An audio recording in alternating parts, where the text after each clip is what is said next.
I wanted to share some of the ways I stay grounded and connected, being somewhat of an introvert living in London. The first one is no surprise and maybe repetitive at this point, but it truly is one of the quickest way where I ground and become fully present, and it is spending time in nature. Even if it's on the way to a meeting or to work, taking a moment, if you go through a park, just to sit down, feel the earth underneath you, breathe in the fresh air, observe the beauty around you, the leaves dancing with the wind. I find that nature is unapologetically itself, and especially this time of year, it really reminds me that there are seasons and that it's perfectly natural not to keep the momentum of summer going, that there is equally as much value in slowing down and resting more.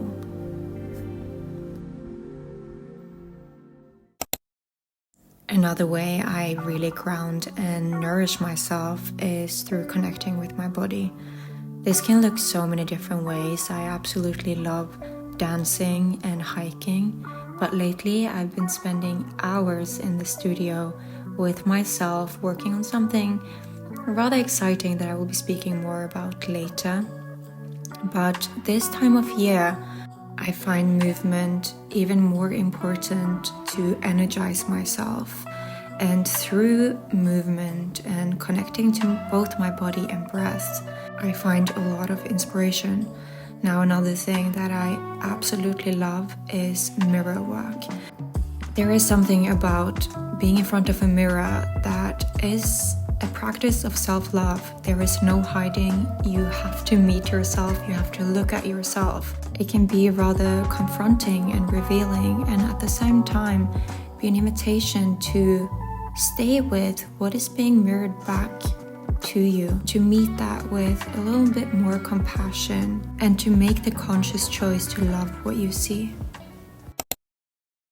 It is very rare I would choose to go out for drinks and dinner with a group of people, but one way I've found to really enjoy spending time with others is by doing an activity or through a shared interest, where you can simply share space without any pressure to be talking. My friend and I got lost in this cute bookstore, and lately I've been looking to have a few different books. One poetry, one fictional, one more educational and spiritual, so that regardless of my mood, there is always a book to pick Wild up. Women. Yeah, a collection of first-hand accounts from female explorers. Ooh, Nice, actually. this is actually a bit of you. That's really funny that you just found that. By women who often risk disapproval and leaving home to roam the world. It's Julie. I often go to museums and exhibitions and find myself wondering, why does this not resonate with me? Why am I not excited by this? But when you do meet something that resonates, wow, can it be a magical experience? One that speaks to you way beyond words. So I have a few snippets if this is something you would like to check out and that I would love to share with you.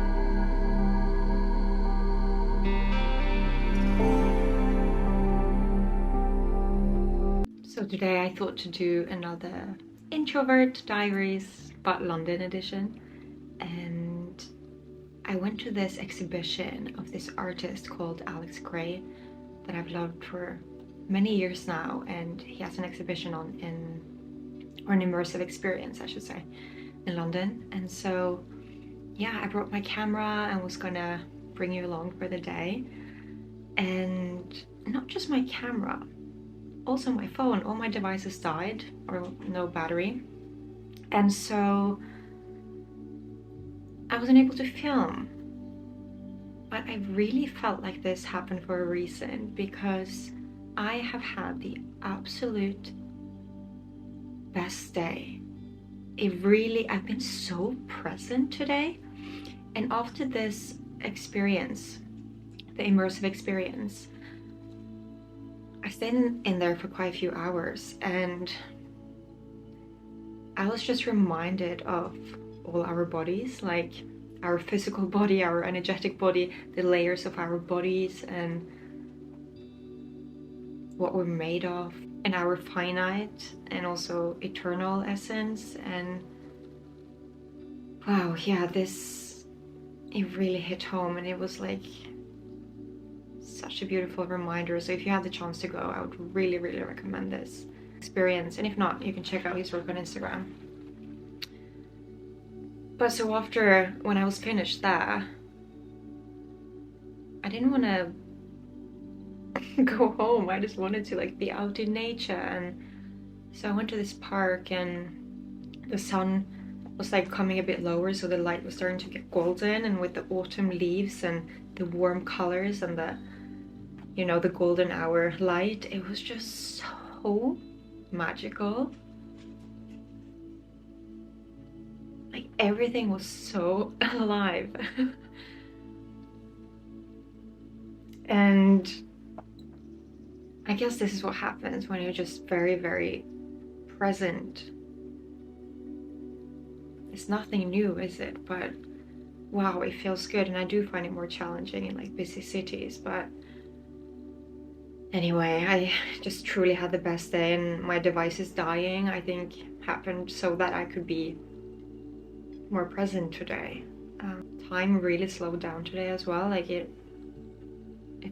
everything just became slower and more expanded.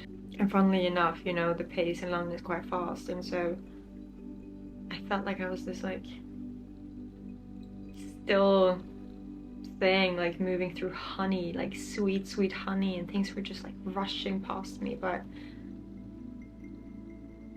it was like this bubble that just was calm. So yeah, I do have practices to kind of return to this place, but then sometimes there is something like art, something that really resonates. It can be music, writing. I mean, it can be so many things. Sometimes very unexpected, but it's like this portal or this initiator to return to this place. And this place feels so damn good, and it feels so natural and at home. And so then why do we spend, or I can only speak for myself, but why do I spend so much time out of this state, you know?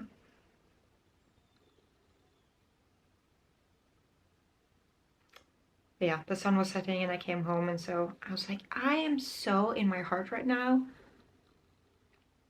but I want to commune and relate a bit to cacao. So I made a bit of cacao from Ora cacao and with some mushroom, and I think I'm just gonna sit and write. Just write about the joys and magic of this human experience. And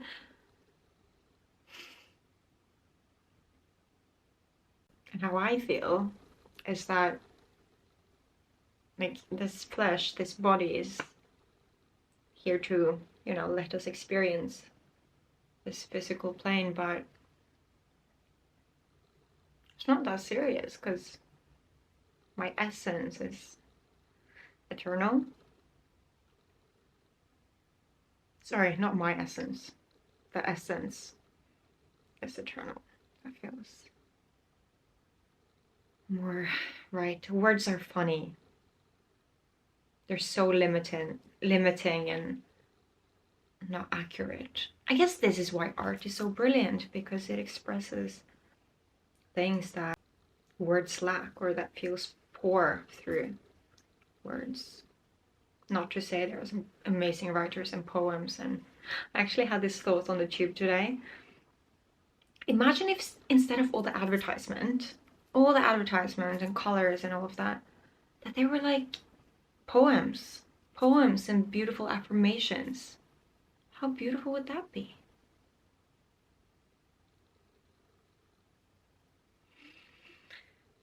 Well, that was my little talk from today.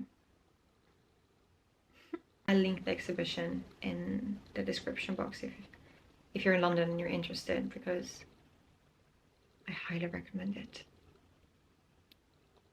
Okay, I'm gonna enjoy this evening. And I want to say hold on to this feeling, but no grasping, you know. It's always that. It's just mind stuff cluttering the access to it. It never leaves. Okay, enough talk. See you later. Good night. Another way I ground myself and stay connected is by disconnecting. To go offline, even if it's just for a day. I find the longer I go, the easier it becomes and the more spacious I feel inside, but even just a day will do wonders. It is so rewarding to get dopamine from other things than social media, for example. It's as if that dopamine hits different. There is the social and mental detox, and then there is the physical detox, and I love the sauna. Feeling the heat from the inside out, sweat toxins leaving your body. Now moving on to some more self-care, I cooked myself a really nourishing meal. This was a curry with vegetables, a lot of root vegetables, also very grounding. But apparently I was too excited and forgot to film the end. This right here is a beautiful sight. This is my favorite brand of cacao, but the company is based in the US, so it's not the easiest to get to Europe. But I got a big shipment. I really secured it, okay? Yeah. It's just such a good brand. They truly care about cacao farming, the farmers, and the quality. Each cacao holds such a unique energy as well. I got a few different ones. Boundless Belize, which is from Belize. And this is really like euphoric and magical, this cacao. I would say my favorite still to this day is one called Glowing Guatemala. But there's drought there right now, so the cacao farmers are really struggling to grow cacao, unfortunately. But they do have a new one coming called Uplifting Uganda, and I'm excited to try this one. I have not tried this one yet. And then I also got a few different adaptogenic mushrooms, because I love adaptogenic mushrooms, especially reishi. And if it's the same quality as their cacao, which I trust, knowing this company, I'm very excited to try. So it looks a little bit excessive, but this will last me a long time, and it truly is a ritual I treasure so much. It's a company I want to support, and also these farmers. So yeah, it feels like it's more than just consumption with Aura Cacao. I can link them down below, especially if you're in the US. I would highly recommend.